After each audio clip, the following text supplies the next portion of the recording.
మీ business ఏదైనా మీ ఊర్లో promotion చేయాలంటే అది సుమన్ టీవీతోనే సాధ్యం. ఇప్పుడే సంప్రదించండి. హలో నమస్తే, వెల్కమ్ టు సుమన్ టీవీ. నేను మీ శ్రవంతి. ప్రస్తుతం మనం ఇప్పుడు రాజన్న సిరిసిల్ల జిల్లాలోని కాలేజ్ గ్రౌండ్ లో అయితే మనమైతే ఉన్నాము. లోక్సభ ఎన్నికల్లో భాగంగానైతే రేపు ఎలక్షన్స్ జరుగుతున్నాయి కాబట్టి డిస్ట్రిబ్యూషన్ సెంటర్ కి అయితే మనమైతే వచ్చినాము. ఇక్కడైతే చాలా మంది అయితే ఉన్నారు. ఎవరెవరి వారికి ఏ మండలాలకు పంపించాలి, ఎవరెవరి ఏ విలేజెస్ కి పంపించాలని చెప్పేసి అయితే ఇక్కడైతే మీటింగ్ అయితే జరుగుతుంది. సో వాళ్ళకి కూడా, మహిళలకు కూడా ఎలాంటి ప్రాబ్లం రాకుండా కూడా వాళ్ళు కూడా అసలు చర్యలు తీసుకుంటున్నారు. ఎలాంటి ఇబ్బంది కూడా కలగకుండా భారీ బందోబస్తు పోలీస్ బలగాలను అయితే ఏర్పాటు చేశారు. సో ఎక్కడ వారిని అక్కడికి పంపించే పనులు అయితే వాళ్ళైతే ఉన్నారు. సో ఇక్కడైతే మనైతే రిసెప్షన్ లో డిస్ట్రిబ్యూషన్ రిసెప్షన్ లో ఉన్న మనకైతే కనిపిస్తా ఉంది. డిస్ట్రిబ్యూషన్ రిసెప్షన్ ఎవరికైనా ఏదైనా ప్రాబ్లం వస్తే కూడా అక్కడికి వెళ్ళి అయితే వాళ్ళైతే కనుక్కుంటున్నారు. సో మనం అయితే వెళ్ళి చూద్దాము ఇంకా అసలు ఏం జరుగుతుంది, ఇక్కడ ఎవరెవరు వస్తున్నారు, ఎవరెవరు అసలు ఇక్కడ దీన్ని పర్యవేక్షిస్తున్నారు అని చెప్పేసి మనం తెలుసుకునే ప్రయత్నం అయితే చేద్దాం. ఇప్పుడైతే మనం డిస్ట్రిబ్యూషన్ సెంటర్ దగ్గర అయితే ఉన్నాము. మనతో మాట్లాడడానికి జనార్దన్ గారు కూడా ఉన్నారు. సో వారిని అడుగుదాము అసలు మరి ఎక్కడేశారు, వాళ్ళు ఎంత దూరం వెళ్తారు, మరి వాళ్ళకి ఎలాంటి తగు జాగ్రత్తలు తీసుకున్నారని చెప్పేసి వారిని అడిగి తెలుసుకునే ప్రయత్నం అయితే చేద్దాం. హలో సార్, నమస్తే సార్. నమస్తే అండి. ఇప్పుడు మేము డిస్ట్రిక్ట్ ట్రైబల్ డెవలప్మెంట్ మన కరీంనగర్ లో చేయడం జరుగుతుంది. అయితే ఎలక్షన్ లో ఇక్కడ మాకు సెక్టర్ ఆఫీసర్ గా ఇవ్వడం జరిగింది. మనకు 9 పోలింగ్ స్టేషన్స్ ఉన్నాయి. ఆ 9 పోలింగ్ స్టేషన్స్ లో అంటే అత్యధికంగా 395 ఓట్లు ఉన్నాయి. అతి తక్కువలో 410 మాత్రమే ఉన్నది. ప్రతి పోలింగ్ స్టేషన్ కు నలుగురిని అంటే పిఓ, ఏపీఓ అండ్ ఓపీఓలు ఇద్దరిని మొత్తం నలుగురిని అలాట్ చేయడం జరిగింది. ఇప్పుడు ప్రస్తుతానికి అందరు కూడా నలుగురు రిపోర్ట్ చేయడం జరిగింది. ఇప్పుడు మాకు కావాల్సినటువంటి పోవడానికి రవాణా సౌకర్యం కోసం బస్సుని ఏర్పాటు చేయడం జరిగింది. ఇప్పుడు వీరందరూ అన్నం తిన్న తర్వాత ఇప్పుడు EVMs plus VVPATs control rooms కూడా రావడం జరుగుతుంది. అవి రాగానే మేమందరం రెడీ అయిపోవడానికి సిద్ధం. ఏమన్నా ఇబ్బందులు ఉన్నాయా సార్? ఏమైనా ఇబ్బందులు ఎదుర్కొంటున్నారా? ఎందుకంటే ఇప్పుడు ఎండాకాలం కాబట్టి వేడి కూడా ఉంది, వేడి కూడా తట్టుకోలేరు కాబట్టి దానికోసం ఏమైనా చర్యలు తీసుకుంటున్నారా? అంటే చర్యలు తీసుకోవడం అనేది మొన్న శుక్రవారం రోజు మన కలెక్టర్ గారు మీటింగ్ పెట్టడం జరిగింది. ఆ మీటింగ్ లో ఏమన్నారంటే ప్రస్తుతం ఇప్పుడు వచ్చిన స్టాఫ్ అందరూ కూడా బాగా వేడిగా ఉన్నది కాబట్టి కూలర్స్ అరేంజ్ చేయమని చెప్పడం జరిగింది. అలాగే ఎండ తీవ్రత ఎక్కువ ఉన్నది కాబట్టి బయట నిలబడడానికి ఇబ్బంది అవుతుంది కాబట్టి షేడ్ కోసం వాళ్ళకి టెంట్స్ కూడా వేయడం అని చెప్పడం జరిగింది. ప్రస్తుతం అన్ని కూడా అరేంజ్ చేయడం జరిగింది మేడం. కాకపోతే దానికి భాగంగా ఎట్లా అంటే ఎండలు బాగా ఉన్నాయి కాబట్టి మనం ఈ ఓఆర్ఎస్ ప్యాకెట్స్ కూడా పెట్టించడం జరిగింది, ఎండ దెబ్బ కట్టకుండా. వాళ్ళకి అట్లాంటి అంతే పాటు కొంచెం షుగర్ అండ్ చక్కెర మన సాల్ట్ కూడా ఉంచుకోండి. ఆ టైంలో ఏదైనా కూడా మనం ప్రైమరీగా అది చేయడానికి వీలు ఉంటుందని చెప్పడం జరిగింది. ఆ చెప్పిన డిస్ట్రిక్ట్ అడ్మినిస్ట్రేషన్ గారు చెప్పినటువంటి ఇన్స్ట్రక్షన్స్ అన్ని కూడా మేము చూసాక తప్పకుండా పాటిస్తున్నాము. మాకు కావాల్సినటువంటి అన్ని లాజిస్టిక్ కూడా అరేంజ్ చేయడం జరిగింది. మాకంటే ఎలాంటి ఇబ్బంది అయితే లేదు ప్రస్తుతానికి. కాకపోతే ఎట్లా అంటే మేము పోయాలి పెళ్లి వచ్చేంత వరకు వాళ్ళదే బాధ్యత ఉంటుంది, వాళ్ళే చూసుకోవడం జరుగుతుంది. అంటే ఇప్పుడు మహిళలు కూడా వస్తుంటారు కాబట్టి వాళ్ళకి ఎలాంటి జాగ్రత్తలు తీసుకున్నారు, అంటే ఎలాంటి అంటే ప్రొటెక్షన్ ఇస్తున్నారు? ప్రొటెక్షన్ అంటే ఇప్పుడు మనము ఎట్లాగో అన్ని స్కూళ్ళలోనే మేము 9 పిఎస్లు మాత్రం అన్ని తిరగడం జరిగింది. ఏ స్కూల్లోకి పోయినా కూడా కనీసం 3-4 రూమ్స్ ఉన్నాయి కాబట్టి వాళ్ళకి ఎవరెవరికి వాళ్ళకు రూమ్స్ లేడీస్ ఉండడానికి అంత ఒకటి, ప్లస్ జెంట్స్ కూడా ఉండడానికి ఒకటి. ఇప్పుడు మీరు ఇక్కడ ఉన్నప్పుడు చూడండి, ప్రతి పోలింగ్ స్టేషన్ లో ఒకరి కాకుండా ప్రతి పోలింగ్ స్టేషన్ కూడా ఇద్దరిని ఇవ్వడం జరిగింది. కాబట్టి బాగానే ఉంటుందని అయితే మేము అనుకుంటున్నాము. అక్కడ కావాల్సిన వాటర్ ఫెసిలిటీస్ అన్ని కూడా కల్పించడం జరిగింది. ఒక 2 పోలింగ్ స్టేషన్లలో కొంచెం ఇబ్బంది ఉన్నది అంటే ట్యాంకర్తోనే వాటర్ అరేంజ్ చేయడం జరిగింది. ప్రస్తుతానికి అయితే అంతగా బాగానే ఉంటుంది. అంటే విలేజ్ అంటే ఇప్పుడు మనకి ఎట్లా ఉంటుందని అంటే మన వీరనపల్లి మండలంలో 2 సెక్టార్స్ గా విభజించడం జరిగింది. ఒక సెక్టార్ ఫస్ట్ సెక్టార్ నాది, సెకండ్ సెక్టార్ పక్కన ఉంది. అయితే ఇక్కడ మన రంగంపేట అని ఉంటుంది మేడం. రంగంపేటలో ఒక 2 పోలింగ్ స్టేషన్స్ ఉన్నాయి. కొంచెము పోయిన తర్వాత 3వ పోలింగ్ స్టేషన్ గర్జనపల్లి జడ్పీఎస్ఎస్ లో ఒకటి ఉంది. ప్లస్ అట్లాగే బెంగి తండా అండ్ గర్జనపల్లి తండా అని ఉన్నది. అది ఎంపీపీఎస్ లో 2 వేయడం జరిగింది. నెక్స్ట్ అక్కడ నుండి మళ్ళీ పోయిన తర్వాత వనపల్లి అని ఉంది మేడం. ఆ వనపల్లి తర్వాత మన శాంతినగర్ మనకు లాస్ట్ బార్డర్, ఏది నిజామాబాద్ కు దగ్గర ఉంటుంది. కాబట్టి ఇక్కడ నుండి అక్కడికంటే దాదాపు 70-80 కిలోమీటర్లు అయితే అంటే 100 కిలోమీటర్స్ అబౌవ్ వస్తుంటుంది. అంటే ఇప్పుడు మీకు ఇచ్చిన సెక్టర్ ప్రకారం ఎంత మంది వెళ్తున్నారు అంటే మీ దగ్గర నుంచి ఇప్పుడు ప్రెజెంట్? అంటే 36 మెంబర్స్ ఉన్నారు. అయితే కాకపోతే ఇక వీళ్ళు కూడా కొంతమంది అడుగుతున్నారు, మనకు 1000 ఓట్లకు ఉన్నది కాబట్టి అట్లా అనేది అయితే మనం మార్పు అనేది ఏమి ఉండదు. ఇప్పుడు ఇది ఎలక్షన్ కాబట్టి కంపల్సరీ అందరూ కూడా ప్రైమరీ డ్యూటీ తప్పకుండా చేయాల్సి ఉంటుంది. కాకపోతే ఎక్కువ ఉన్న దగ్గర కొన్ని అడిషనల్ గా అడుగుతున్నా కానీ ఇప్పుడు చార్టేజ్ బాగుంది కాబట్టి ఇప్పుడు మీరే చూస్తున్నారు. మళ్ళీ వాళ్ళందరినీ చేసినాక మేము ఎవరెవరికి ఎక్కడ ఇవ్వాలని చేస్తామన్నారు. కాబట్టి డిస్ట్రిక్ట్ అడ్మినిస్ట్రేషన్ కావాల్సిన తీసుకుంటున్నారు కాబట్టి మాకైతే ఇబ్బంది ఉంటుంది. ఇప్పుడు నేను అక్కడ చూసిన కొంతమంది ఏమంటున్నారంటే మాకు డ్యూటీలు లేవు, మాకు సడన్ గా చెప్పారు అని చెప్పేసి అంటున్నారు. దాని గురించి మీరేమంటారు సార్? అట్లానేది కాదు మేడం. ఇప్పుడు ఎట్లుందంటే మనకు ఉన్న పోలింగ్ స్టేషన్ 285 పోలింగ్ స్టేషన్స్ ఉన్నాయి మేడం. అక్కడ ఉన్న దాని ప్రకారం నలుగురిని ఇస్తారు. నలుగురిని అందరికి అలాట్ చేసిన తర్వాత కూడా మిగిలిన ఇట్లా అంటే మనం 1 month ముందు వేశారు కాబట్టి ఏదన్నా ఇబ్బంది జరిగే అవకాశం కదా అనే దాని మీద మిగిలిన వాళ్ళకి రిజర్వ్ వేయడం జరిగింది. రిజర్వ్ వేసినప్పుడు ఇప్పుడు చాలా మంది రాని వాళ్ళకి ఇప్పుడు నాకు ఇందులో నలుగురు రాలేదు. లాస్ట్ మూమెంట్ లో 2 రావడం జరిగింది. ఇప్పుడున్న 2 కూడా మనం పోయి మళ్ళీ అలాట్ చేయించుకోవడం జరిగింది. సరే సార్, థ్యాంక్ యూ సార్. మాట్లాడడానికి కె వెంకటేశ్వరరావు ఉన్నారు, సెక్టర్ 23 నెంబర్. వారిని కూడా అడిగి తెలుసుకుందాము వాళ్ళని ఎక్కడికి వేశారు, ఎంతమంది వెళ్తున్నారు, ఎలాంటి తగు జాగ్రత్తలు తీసుకుంటున్నారు అని చెప్పేసి మనం వారిని అడిగి తెలుసుకునే ప్రయత్నం అయితే చేద్దాం. హలో సార్, నమస్తే సార్. నమస్తే అమ్మా. సార్ చెప్పండి, ఇప్పుడు మీ దగ్గర ఇప్పుడు సెక్టర్ 23 నెంబర్ నుంచి మీరు ఎంతమంది వెళ్తున్నారు, ఏ విలేజ్ వెళ్తున్నారు? ఇప్పుడు మాది PS నెంబర్ 106 రగుడు MPPS. అక్కడ 2 పోలింగ్ స్టేషన్స్ ఉన్నాయి. మాకు 4 అలాట్ చేశారు పోలింగ్ సిబ్బందిని. అక్కడ ఓటర్స్ వచ్చేసి 725 ఓటర్స్ ఉన్నారు. ఆ రగుడు విలేజ్ లో అన్ని ఏర్పాట్లు అయితే బాగా చేశారని చెప్పారు మాకు. సో అక్కడికి వెళ్తే మనకి ఏం అరేంజ్మెంట్ చేశారనేటువంటి తెలుస్తుంది. ఇప్పుడు ఈ రోజు వెళ్ళారంటే రేపు సాయంత్రం వరకు కూడా మీరు వాళ్ళ హ్యాండ్ ఓవర్ లో ఉండాలి కాబట్టి వాళ్ళు మీ పైన ఎలాంటి తగు జాగ్రత్తలు, ఎలాంటి భద్రత కల్పిస్తున్నారు? మాకు సెక్యూరిటీ పరంగా సెంట్రల్ ఫోర్స్ ఉంటుంది. అదే విధంగా మాకు ఇక్కడ సమ్మర్ సీజన్ కాబట్టి కూలర్స్ అరేంజ్ చేస్తా అని చెప్పారు. మరి సమ్మర్ సీజన్ లో కూలర్స్ అరేంజ్ చేస్తే మాకు ఉండడానికి ఇబ్బంది లేకుండా ఉంటుంది. అదే విధంగా అక్కడ మా దగ్గర మేల్ స్టాఫ్ తో పాటు ఫిమేల్ స్టాఫ్ కూడా ఉంది. వాళ్ళకు కూడా ఉండడానికి తగినటువంటి జాగ్రత్తలు తీసుకుంటే బాగుంటుంది అని అనుకుంటున్నాను.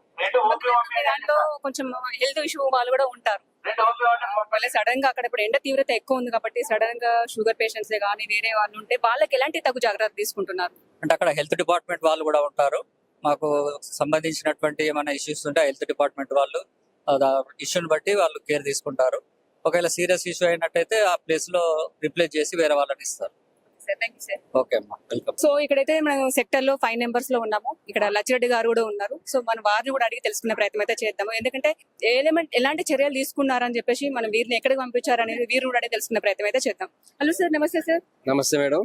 మాది గొల్లపల్లి, రాచర్ల గొల్లపల్లి సెంటర్ లో వేసారు. PS centre number 28. స్టాఫ్ ని వచ్చేసి ఒక సెంటర్ 4 ఇచ్చారు. తర్వాత ఏర్పాట్లు అయితే మామూలుగానే ఉన్నాయి. ఇక్కడ బాగా వేడి ఉంది. రేపు సాయంత్రం వరకు కూలర్స్ ఏర్పాటు చేశారు కానీ దానిలో వాటర్ పట్టలేదు. సరిపోయేంత కూలర్స్ సఫిషియెంట్ గా లేవు. సో వడదెబ్బ తగిలే ప్రమాదం లేకపోలేదు. రేపు సాయంత్రం మళ్ళీ 8 వరకు కూడా మళ్ళీ రిసెప్షన్ సెంటర్ లో అప్పయ్యపరం బాధ్యత ఉంటది. సో బాగా కష్టంగానే ఉంది డ్యూటీ. రేపు మీరు ఇప్పుడు ఈ రోజు వెళ్ళిరంటే రేపు వచ్చేంత వరకు కూడా మీకు ఎలాంటి తగు జాగ్రత్తలు తీసుకున్నారు? ఇప్పుడు అందరు లేడీస్ కూడా ఉన్నారు, మహిళలు కూడా ఉన్నారు కాబట్టి వాళ్ళకు కూడా ఎలాంటి ఇబ్బంది కలగకుండా ఎలాంటి తగు జాగ్రత్తలు తీసుకున్నారు సార్? అంటే వాళ్ళు పర్సనల్ గా ఏం లేదు, బస్సులో పంపిస్తారు. సో అక్కడికి అయిన తర్వాత ప్రతి సెంటర్ లో ఒక కూలర్ అరేంజ్ చేస్తా అని చెప్పారు. తర్వాత టైం టు టైం మజ్జిగ ఇవ్వమని, తర్వాత పళ్ళరసాలు ఇవ్వమని చెప్పారు. కానీ మరి ఎట్లుంటో చూడాలి. ఎందుకంటే ఇప్పుడు చాలా వేడి ఉంది, ఉష్ణోగ్రత అయితే 45 డిగ్రీల సెల్సియస్ దాటిపోయింది కాబట్టి ఎండ దెబ్బ కొట్టే అవకాశం కూడా ఉంది. దానిపైన వాళ్ళైతే కొంచెం తగు జాగ్రత్తలు తీసుకోవాలి. ఎందుకంటే కొంతమందికి షుగర్ పేషెంట్స్ ఉంటారు, కొంతమంది వివిధ రకాల కొంచెం పేషెంట్స్ ఉంటారు కాబట్టి ఆరోగ్య సమస్యలు కూడా ఉంటాయి కాబట్టి వాళ్ళ కోసం ఎలాంటి జాగ్రత్తలు తీసుకున్నారు సార్? మేడం, మేము పర్సనల్ గా అన్ని మాత్రం అంటే షుగర్ పేషెంట్లు కానీ, BP పేషెంట్లు కానీ వాళ్ళకి సంబంధించిన టాబ్లెట్స్ అన్ని తీసుకుని వెళ్ళడం జరుగుతుంది. అదేవిధంగా తగు జాగ్రత్తగా అంటే ప్రికాషన్స్ ఏవైతే అవసరం ఉన్నాయో అవి తీసుకుంటున్నాం. సో ఇక దేవుని దయ ఏం జరిగినా. ఇప్పుడు ఒకవేళ మీకు ట్రైనింగ్ ఇస్తారు సార్, దీని గురించి ఎన్ని రోజుల ట్రైనింగ్ ఉంటుంది, మరి ఎలాంటి ట్రైనింగ్ ఇస్తారు సార్? 2 days ట్రైనింగ్ ఇచ్చారు ఆల్రెడీ. ఈ రోజు రేపు డ్యూటీ. 2 days ట్రైనింగ్ అయిపోయింది, మొత్తం 4 days డ్యూటీ.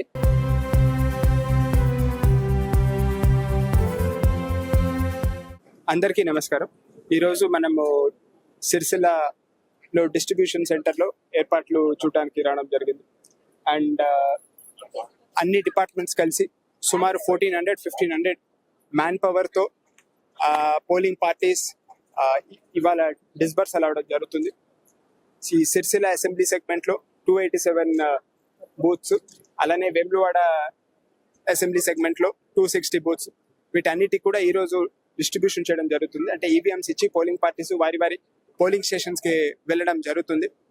మీడియా ద్వారా ప్రజలందరికీ నా రిక్వెస్ట్ ఏంటంటే, ఓట్ అనేది మన హక్కు, అందరూ వచ్చి ఓటింగ్ లో పాల్గొనాలి. And election commission of India timing కూడా సాయంత్రం 6 o'clock వరకు ఎక్స్టెండ్ చేయడం జరిగింది. సో ఈ అవకాశాన్ని ఎవరు మిస్ చేసుకోకుండా ప్రతి ఒక్కరూ కూడా వారి ఓటు హక్కుని వినియోగించుకోవాలి. ఇది మన బాధ్యత, యాజ్ అ సిటిజన్ మన బాధ్యత, ఇది ఉపయోగించుకోవాలి. దీంతో పాటు పకడ్బందీ ఏర్పాట్లు చేయడం, ఒక డిపార్ట్మెంట్ అన్ని డిపార్ట్మెంట్లు సమన్వయం చేసుకొని police, revenue, all departments coordinated గా ఏర్పాట్లు చేయడం జరిగింది. ముఖ్యంగా సమ్మర్ ని దృష్టిలో పెట్టుకొని విస్తృతంగా పారామెడికల్ స్టాఫ్ కూడా ప్రతి పోలింగ్ స్టేషన్ లో ఉండేలా ఏర్పాటు చేయడం జరిగింది. అలానే మొబైల్ పారామెడికల్ స్టాఫ్ కూడా, అంటే సెక్టర్ టు సెక్టర్ ఆఫీసర్ తో పాటు మొబైల్ మెడికల్ బృందం కూడా తీరడం ఉంటుంది.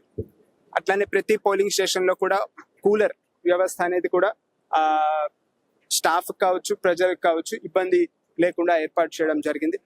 ఇది కాకుండా 50% ఆఫ్ పోలింగ్ స్టేషన్స్ లో వెబ్ కాస్టింగ్ వ్యవస్థ అనేది కూడా పెట్టడం జరిగింది లా అండ్ ఆర్డర్ మానిటరింగ్ కోసం.